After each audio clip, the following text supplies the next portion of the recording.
Anything going on with you these days? Anything anything on your plate? Stopped.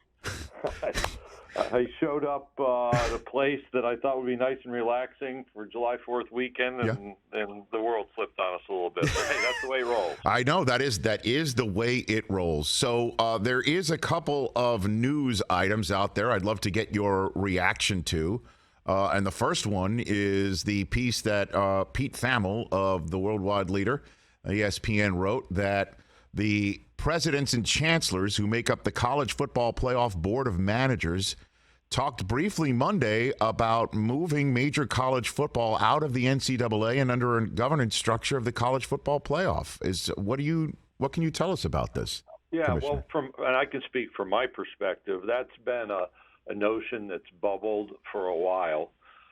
The College Football Playoff itself is simply a set of agreements to conduct a postseason to determine a national champion. Very small structure, if you will, very specific task. And as people have observed and opined and commented on the future of the NCAA kind of globally, I think it's responsible to think ahead. That doesn't mean something's imminent, but I think it's responsible to think ahead about what structures may be needed in the future to support effective intercollegiate athletics, and in this case, football being at the center of that conversation. Well, what would that look? I mean, what part of the conversations that you've been involved in would cause us to give us a little bit more shape to what you're thinking about? Well, I'm actually not one who advocates for this football-only structure, so Okay. I guess I should have said that up front. I think it's enormously problematic to think about a football structure and then look at really high-level young people in men's basketball, women's basketball, and my league baseball players who go first in the major league draft, track and field athletes who we've had any number of young women kind of go one and done in track and field and then win Olympic gold medals like the same year. So I think it's going to be problematic to say, well, we can do certain things and function in certain ways in football, but those of you who we value highly, we can't do this because we're in this other system. So fundamentally, I'm not an advocate for that structure. I think we have a responsibility to try to reshape the NCAA to make it a better functioning body. Whether that can be achieved or not, I don't know. And on the backside of answering that question, you then have to think forward and what the structure is, what the timing, what the possibilities are. I'm not in the middle of that conversation. I sit and dream about it a little bit, but that's the extent of the thought on my end. Well, let me just chop it up a little bit more with you, Greg Sankey, the SEC commissioner here on the Rich Eisen Show, is that just when you look at what is occurring in the world of major college football with the NIL world in its second year, still in its infancy, toddling or not even toddling around. I mean, we're still crawling here right now with the NIL world, but it's going much faster than anybody thought. That with that, transfer portals and things of that nature, that parceling out a smaller group of schools for football under which a certain much more manageable structure that you can all agree on for guardrails on those fronts, that kind of makes sense because it is so unwieldy to do it for all the member schools that you currently have. What are your thoughts on that theory? A few observations. One, there is a greater good present. And as much as it pained me to have St. Peter's beat Kentucky, that's one of those moments that's Yes.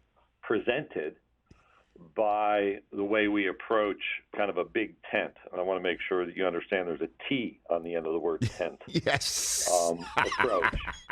Now, that creates opportunity, that creates attention.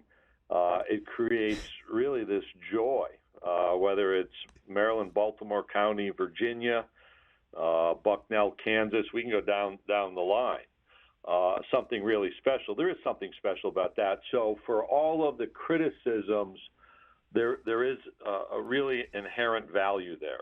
But there are vast differences and disparities across what's labeled as Division I.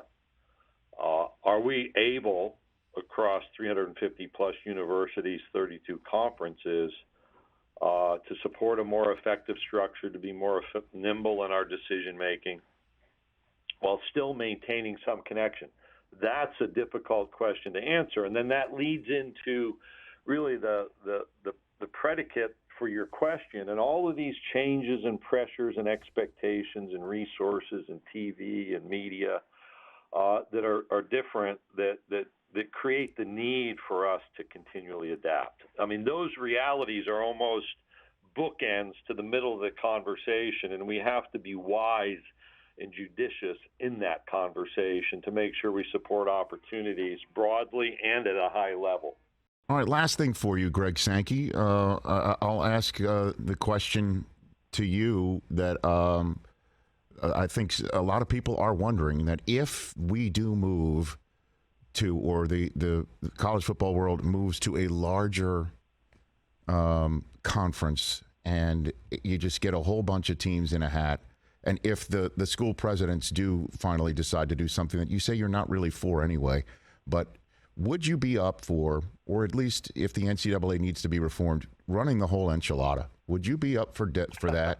I know you're laughing, but somebody's got to do it. I mean, Yeah. Somebody's got to figure out this Rubik's Cube, and you are in a position, I think, to do that personally. But I'll just throw that out there and see would that interest you, Greg Sankey? No, I appreciate really the compliment embedded in the question, but also embedded in the question is a big little word, and that big little word is if.